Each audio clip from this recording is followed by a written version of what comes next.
It was a quiet Friday night, the kind where the silence in the house feels almost suffocating. I sat alone in the living room, the darkness pressing in around me, my thoughts racing. Just a few days ago, I had stumbled upon something that would shatter my world. A notification on my wife's phone. A hidden message, one she clearly tried to conceal. After 5 years of marriage, I thought we had a solid foundation. We had our rough patches, of course, but I never imagined betrayal could be lurking in our lives.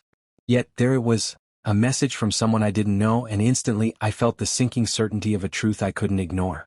I opened the conversation. The words hit me like a punch to the gut. Plans for a date, secret exchanges, flirty messages full of excitement and intimacy. Reading it felt like my heart was being torn apart piece by piece.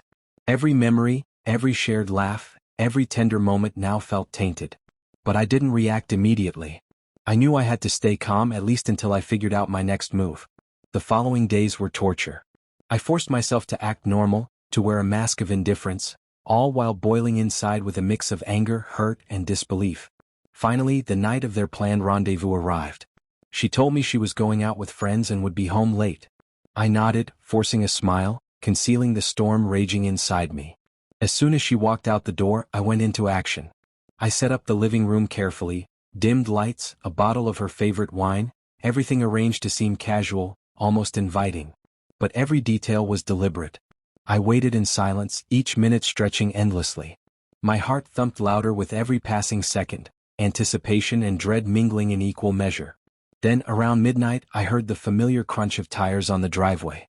The door opened and she stepped in, clearly surprised to see me awake.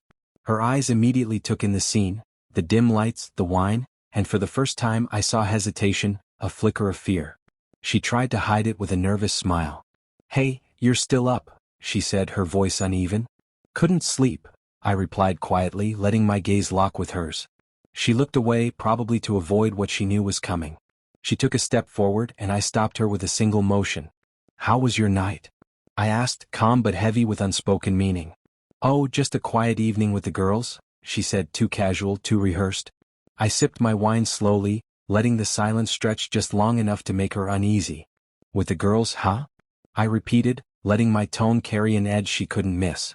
Her face went pale as realization dawned. She opened her mouth to speak, but I held up my phone. "Save it," I said. "I know where you were. I know who you were with." Her hand flew to her mouth, eyes wide in shock.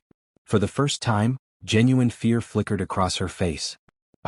I can explain," she stammered, trying to step closer. I rose to my feet, creating a wall of distance between us. "Explain?" I repeated, feeling the anger I had buried for days beginning to surface. "Explain sneaking around behind my back. Explain lying to me every single day." She faltered, searching for words, but there were none that could undo the damage. Her eyes glistened with tears, a silent plea that went unanswered. "I trusted you," I said, my voice trembling despite my effort to remain composed. "I gave you everything and this is what I get?" She broke down, sobbing, reaching out to me. I stepped back. "Please, let me explain," she begged. "Explain? Your explanations are nothing but lies," I said coldly. "I don't want excuses. I want the truth.